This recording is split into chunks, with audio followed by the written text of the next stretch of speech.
आणि बळवंतरावांनी जीव लावला। इथे रक्ताची माणसं विचारत नाहीत, पण हे माऊली सारखे उभे राहिले। ऐकलत का ताई? विठोबा माऊली आहेत हो, पण त्यांच्या पाठीशी कोण आहे? रखुमाई आहे की नाही? हो, पण जगाला कौतुक कोणाचं? विठोबाचं। फुले कमळाची कळी, चिखलाची होळी साय, सावळ्याला सावराया, ये ग रखुमाय। तुझ्या विना होई रीती साराईची ग माऊली, तुझ्या संगे आमुची हो अंधारातली सावली। कळतात हो, टोमणे कळतात, तांदळाच्या खड्यासारखे टोचतात। अगं बाई, पण आम्ही कुठे काही बोललो तुम्हाला? नाही नाही नाही, तुम्ही काहीच नाही म्हणालात, पण सत्य लपायचं राहील का? आणि तुमच्या नवऱ्याने मदत नाही का केली मला? नाही, तुम्ही आहात मुलीसारख्या, जीवही लावता, पण त्यांचे उपकार विसरून चालेल का मला? अगं बाई, काकू म्हणून येता का तुम्ही आमच्या मदतीला? काकू, ही अशी परतफेड करताय होय? गप्प बसा, सतत म्हातारीची चेष्टा करता। आता समजा गोपाळरावांनी आणि बळवंतरावांनी आपलं बोलणं ऐकलं तर? नाही, तुमचं कुंकू ठसठशीत आहे, पण बाई रागवतात किती। तरे बाई तर बाई बाई बाई बाई बाई। काकू, तुमच्याच माऊलींना बोल लावताय हो। बोल नाही ग, पण त्यांच्या अशा वागण्याचा तुम्हाच पण त्रास होतोच। तुमचा भार कमी व्हावा इतकीच इच्छा। आणि असे खानावळीतलं काम संपल्यावर काय करणार? पाठच टेकणार ना मी। त्यापेक्षा इथे येऊन तुम्हाला थोडा हातभार, बस। आणि काकू, तुम्हाच वाटते इतके काही तरेवाईक नाहीत आहे।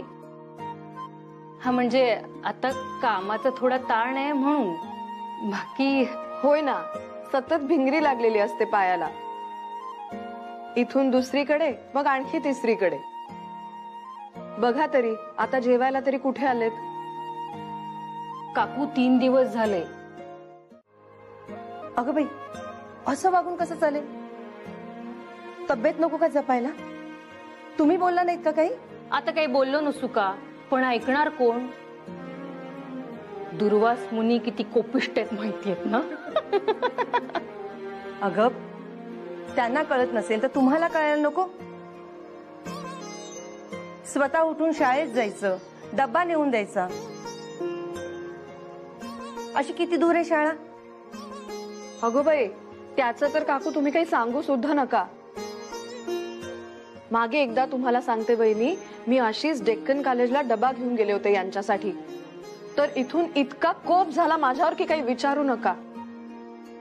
मला म्हणाले कशाला यायचं होतं इथे, एक दिवस जेवलो नसतो तर काही मेलो नसतो मी, काय सांगू?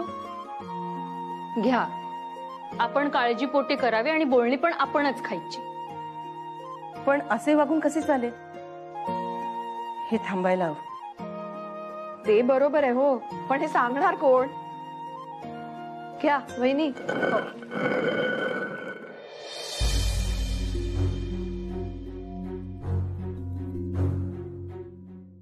बघतोच मी।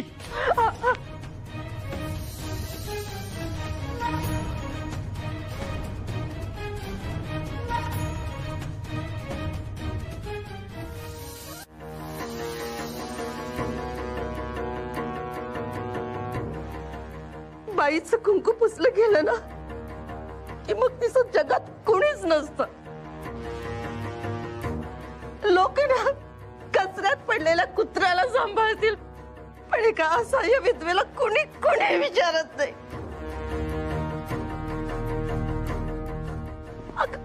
मग काय करायचं आम्ही? अशा जगाच्या लाथा खाण्यापेक्षा त्या विहिरीत जीव दिलेला बरा. अहो काकू, आम्ही आहोत ना. त्याने काय होणार आहे? कोण ऐकणार आहे आमचं? माझे इतके हाल केले, कोण आलं मदतीला? म्हणून तर इतकी मुजोरी केली ना त्याने. शांत व्हा. यापुढे नाही करणार. आणि काय म्हणाला होतास? पायताण पायाखालीच राहते, होय ना? परत जर काकूंच्या वाटेला गेलास, तुझी कातडी सोलून त्याचे पायताण करीन मी, समजले? सोडा सोडा सोडा मला. तुम्ही मला गुंडांसारखं असं वागणूक देऊ शकत नाही, मला घाबरवू शकत नाही. मी कायदेशीर तक्रार करीन तुमची. तुम्ही मला ओळखलेलं नाही अजून. मी भीक घालत नाही तुम्हाला. कायद्याची भाषा कुणाला सांगतोस? तुला जेवढे शब्द माहित नाहीत तेवढी कायद्याची कलम मला पाठ आहे, समजले? कायद्याची धमकी मला द्यायची नाही. बळवंतराव, जाऊ दे ना, शेवटी आपलेच आहेत ना. ही माणसे कोणाचीही नाही, मुळात ही माणसेच नाहीत, पशु आहेत, पशु, दैत्य आहेत. या अशा देवी समान स्त्रीला अमानुषपणे वागवणारा तू, तिला तुमची सर्वाधिक गरज असताना तिचे हाल हाल करणारा तूच, आणि तुमच्याशिवाय ती सन्मानाने जगत असताना तिच्या जीवावर उठणाराही तूच. का क्षमा करावी तुला? का तुला जिवंत ठेवावे? तुझी कुर्मी आज जमीनदोस्त करतो मी. आले का लक्षात? जे अन्न खाऊन लोक पोट भरतात त्याचा तू अपमान केलास, या माऊलीचा तू अपमान केलास. आणि तुला कायद्याची भाषा समजते ना? कायदेशीररित्या तुझ्यावर फौजदारी दाखल करतो. आयुष्यभर जेव्हा तुरुंगात सडेल तेव्हा याला माणसांची किंमत कळेल. अगदी बरोबर आहे बळवंतराव. आणि काकू, या घरात कायद्यानुसार जे तुमच्या हक्काचं आहे ते सर्व तुम्हाला मिळणार आहे. हे बघा, मला काही नको. हा तुमच्या अस्मितेचा आणि अधिकाराचा प्रश्न आहे काकू. या घरात जे काही आहे त्याच्यावर याचा अधिकार नाही. याला असे फरफटत नेऊन याच्यावर गुन्हा दाखल करायला हवा. चल चल आता बाहेर. सोडा त्यांना, सोडा त्यांना. मी माफी मागते. पदरते. ताई, तुम्ही बाजूस व्हा. पाय धरायचेच तर त्यांचे धरा ज्यांना तुम्ही घराबाहेर काढलेत. माणूस की मेल्यावर जागे होण्यात काय हाशील आहे? आता वेळ गेल्यावर डोळे ओले करून होणार काय? अहो वहिनी, पुरे आता. माझ्या समोर हे असं रडून काही उपयोग आहे का? निदान त्यांच्या समोर टिपं गाळली असती तर त्यांना कळले तरी असते. काही नाही, दगडाला काही पाझर फुटत नाही तेच खरंय. इतके दिवस मी बोलत नाही यांच्याशी. लक्षात आलंय, हे म्हणजे आपणच रागवायचं आणि आपणच शिक्षा सहन करायची. जाऊ दे, मी तरी कशाला काही बोलते. बर, तेवढं मीठ टाकताय का यात? आज मीठच जास्त टाकलं आमटीत. चांगले 4 चिमटीभर जास्त. थांबा, इथे ठेवा ती वाटी अगोदर. ठेवा भाऊ, मी घालून घेते माझे माझे. निदान एखाद्याने हे तरी विचारलं असतं, इतके मीठ का टाकले आमटीत? नाही म्हणजे तेव्हा तरी समजलं असतं ना, आपली बायको काय आपल्याशी बोलत नाही, ती रागवली आपल्यावर. हे तरी समजलं असतं. पण मग विचारलं की नाही त्यांनी, चिडलात का म्हणून? छे छे छे, ते तसं काही वाटत नाही ना आम्हास. ताई, आज खारट आमटी प्यायले होते. शांत व्हा. अहो सध्या किती फरफट चालू आहे या दोघांची, बघतोय ना आपण. त्या कागदांच्या प्रकरणामध्ये इतके व्यस्त असतात, खायची निजायची जरा म्हणून शुद्ध नाही अगदी. खरंच ध्यानात नसेल आलं त्यांच्या. ते काही नाही, जे हवं असतं ते बरोबर ध्यानात असतं ह्यांच्या. आमच्या मनाला कुठे कोण किंमत देते? चिडा, बोला, बोलू नका, नाही आमच्याकडे कोण लक्ष देते? असं नाही हो. तुम्हाला सांगू का, मामनजी मला एकदा म्हणाले होते, आमचे हे की नाही अगदी नारळासारखे आहेत. वरून कोरडे दिसतात पण आतून तितकेच मधुर, ओलाव्याने भरलेले. भाऊजींचं सुद्धा तसंच आहे. आता त्यांना जर तुमचं मन दुखवायचं असतं तर एवढी खारट आमटी अशी प्यायली असते का? सरळ टाकून दिली असती आणि निघून गेले असते. पण नाही ना केलं त्यांनी तसं. मग अहो, रागात सुद्धा माया असते दडलेली. हे म्हणजे आपणच आपली समजूत काढून घ्यायची. तेच तर करत आले मी ताई. काही केल्याने फरक पडलाय यांना? ताई, यांना अबोला पण आवडू लागलं तर काय? मग काय करायचं मी? अहो ताई, माझं काही चुकलं का? चुकीचं वागले का मी? ताई, ताई का तुम्ही? अहो वहिनी, कठीण आहे बाई. अशी काय डोळे फाडून बघतीयस? तुम्हाला इतका आनंद झालेला फार क्वचित बघायला मिळतो. हे क्षण मनात असेच कायमचे जपून ठेवावेत असं वाटतं मला. तुझ्या मनात छापखाना असेल तर त्यात छापून ठेवा क्षण, कारण असे क्षण वारंवार येत नाहीत हो. नाही, ते चांगलंच आहे, पण ह्या सगळ्यात घराकडे दुर्लक्ष होतं का मग? नाही हा, घरात काय चाललंय सध्या ठाऊक तरी आहे का तुम्हाला? काय चाललंय? कृष्णा, तिला बरं आहे ना? अहो, ती बरी आहे. कोण बरं? तू? अहो, मला काय झालंय? या घरात फक्त तिघे राहतो का आपण? तुम्ही, मी आणि कृष्णा. आणखी माणसं आहेत ना घरात. आगरकर? पण ते कशाच तळमळतील? नाही, ते तळमळत नाहीच आहेत आणि त्यांना काही वाटत नाही म्हणून यशोदाबाई सुद्धा घायकुतीला आल्यात. पण झाले काय? असे काय वागले गोपाळराव? खारट आमटी प्यायले. खारट आमटी? कशासाठी प्यायली खारट आमटी? अहो, काय झालं माहितीये का?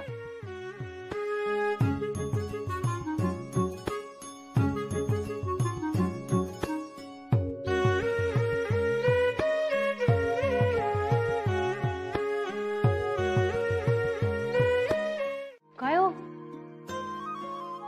वहिनी, भाऊजींसोबतचा अबोला अजून संपला नाही वाटतं. आजही आमटीत मीठ जास्तच. अरे देवा, माझं ना लक्षच लागत नाहीये कशात.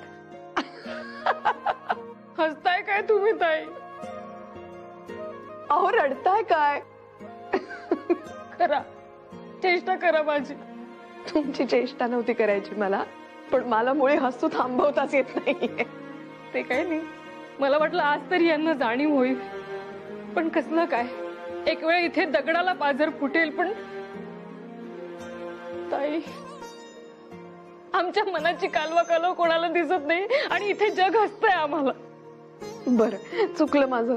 तुम्ही आधी इथं बघा आणि शांत व्हा. पाहू, शांत व्हा आणि ऐका मी काय म्हणते. तुम्ही हातावरच्या रेषा पाहिल्यात की नाही? त्या किती गुंतागुंतीच्या असतात, पण त्या हातांच्या रेषांच्या रचनेमध्ये खूप खोल अर्थ दडलेला असतो. असाच कुणालाही कळत नाही तो. त्या समजून घ्यायच्या असतील ना, तर त्यासाठी आधी ती विद्या शिकून घ्यावी लागते. आणि ती एकदा कळली म्हणजे मग नशीब समजतं, होय की नाही? आता हे काय किंवा भाऊजी काय आहेत हातांच्या रेषांसारखेच. मनात इतका गुंता आहे, त्यात काय घडतंय, काय चाललंय ते तसंच नाही समजत. तेव्हा ती विद्या शिकून घ्यायची असेल तर आपण आपापल्या परीने प्रयत्न करत राहायचं, होय की नाही? पण आपण तर प्रयत्न करतोच आहोत ना ताई. आपले प्रयत्न त्यांना दिसायला तरी हवेत. आणि मी तुम्हाला ओळखतो. विश्वासघात करायचा तुमचा स्वभाव नाही, मला ठाऊक आहे. पण बळवंतराव, जगास हेच वाटणार ना. असो, झालं गेलं गंगेत लोप पावलं.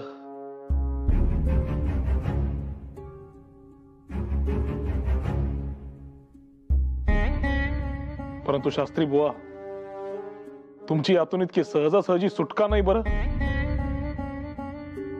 आपल्याला आपल्या वृत्तपत्रासाठी किमान 4,500 रुपयांची तरतूद करायची. खूप खर्च आहे. आता हेच पहा, सबंध यादीच आहे. छापखाना आहे, कागद, शाई, इतर सगळी सामग्री सगळेच आहे. गेले काही दिवस हा 45चा आकडा डोक्यात भुंग्याप्रमाणे फिरतोय. कुठून आणायचे एवढे पैसे? छे. पण साठवलेले देखील उपयोगी पडायचे नाहीत. साठवलेले इतके आहेत कुठे पैसे आपल्याकडे? शास्त्री बुवा, आणि शाळेचे इतर खर्चही आहेतच की. पण हे पैसे फक्त सुरू करण्यापर्यंत पुरतील. त्यानंतर अजून खर्च निघतीलच ना. हो तर. पण स्वतःकडील काही चीज वस्तू घाण ठेवली आणि कार्य सुरू केले तर? नाही नाही नाही नाही, हा विचार मी करून झालाय. परंतु ते अगदी तात्पुरते समाधान झाले. व्यवसायाचा, व्यवहाराचा विचार करताना एक ठराविक रक्कम बाजूला काढून ठेवलेली असावीच. ते महत्वाचे आणि आवश्यकही आहे. अहो, पण एवढी मोठी रक्कम अशी अचानक कुठून येणार? आपटे, असा विचार करून बघा, आपण जर अशी एखादी रक्कम कुणाकडून आगाऊ घेतली तर?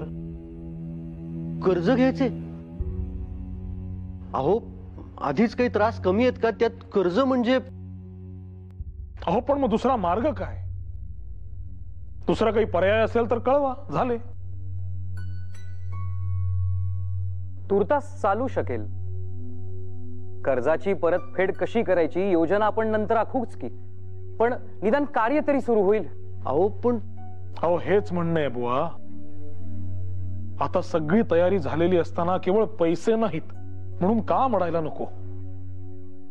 ठीक आहे, सर्वांची मान्यता असेल तर माझी हरकत नाही. पण गोपाळराव, त्यांचं काय? त्यांना समजावणे माझ्याकडे राहिले. होतील ते शांत. परंतु आपटे,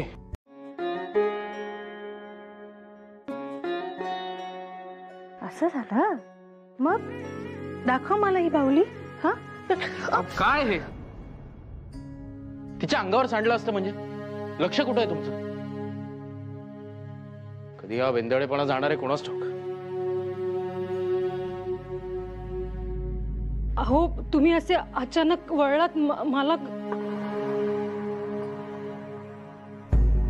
द्या.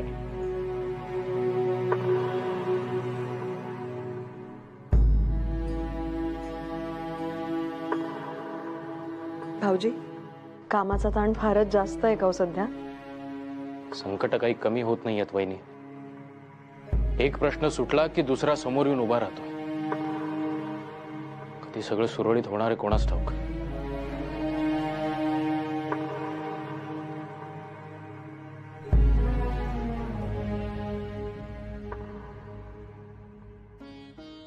कितीतरी प्रश्न आपल्या समोरच असतात, ते तरी दिसतात का?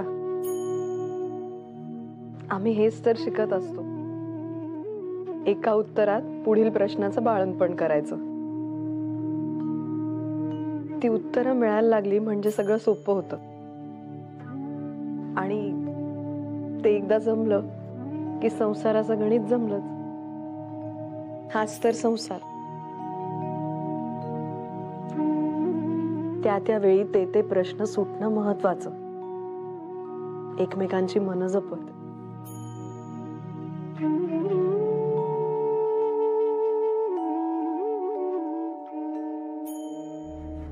बळवंतराव, मला सुचत नाहीये काय करावं. प्रश्न पडतो की हेच का ते चिपळूणकर ज्यांना आपण मित्र म्हणत होतो? पर्वतासारखा कणखर माणूस, ज्यानं प्रेस ऍक्टलाही भीक घातली नाही, अशा माणसाने कच खाल्ली, आणि ती देखील ऐन वेळेला. तुम्हाला तरी पटतं का हे? बळवंतराव, तुमच्याशी बोलतोय मी. तुमचंच ऐकतोय मी गोपाळराव. बोला. मग तुम्हाला राग येत नाही का या गोष्टीचा? ज्या माणसावर आपल्या सर्व योजना अवलंबून होत्या त्या माणसाने विश्वासघात केलाय आपला. वास्तविक हा राग तुम्हाला देखील यायला हवा होता, पण तुम्हाला ही चित्र काढण्यात धन्यता वाटते. आता कसे झाले ना, माफ करा. तुम्ही काय म्हणत होता, बोला. काही अर्थ नाहीये तुमच्याशी बोलून. तुम्ही तुमच्याच कामामध्ये गरका. हे कसे ऐका, तुमच्या या प्रश्नातली त्राग्यातच तुमचे समाधान आहे. मला पूर्वी गोविंद काकांनी सांगितले होते. हो, बस झालं तर. अशीच खंबीरपणे सोबत राहा माझ्या. कसलीही चिंता करू नकोस. हा, पण लिहायला वाचायला शिकायला लागेल तुला.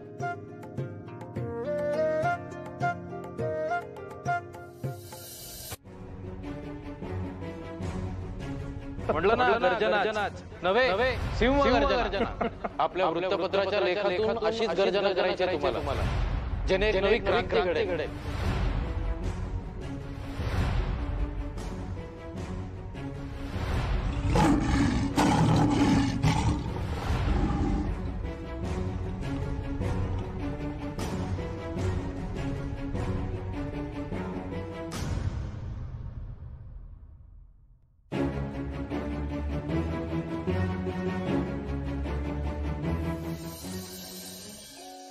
राहिले कुठे बळवंतराव?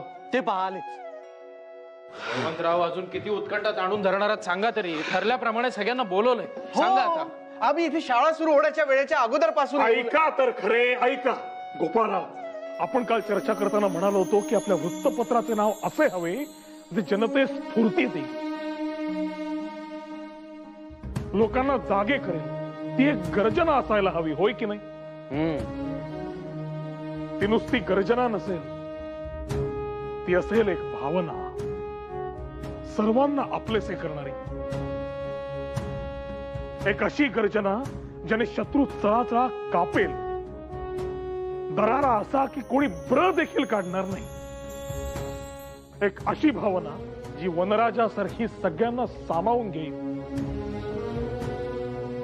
एक असा हात जो सर्वांना आधार देईल आणि विश्वास देईल आपलेपणाचा. बळवंतराव, नक्की म्हणायचंय काय तुम्हाला? गोपाळराव, आपले वृत्तपत्र हे फक्त एक नाव नसेल, ती असेल एक आरोळी जी ऐकताच वाऱ्याची दिशा देखील बदलून जाईल. हेच नाव आपले विचार सर्वदूर पोहोचवणार. हेच नाव आपली दिशा बदलणार. आणि हेच नाव आपले भविष्य घडवणार. ही असेल आपली सिंह गर्जना. केसरी.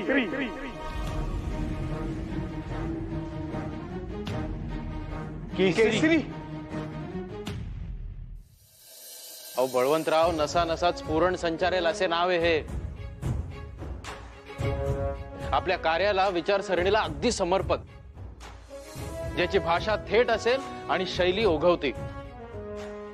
अगदी बरोबर.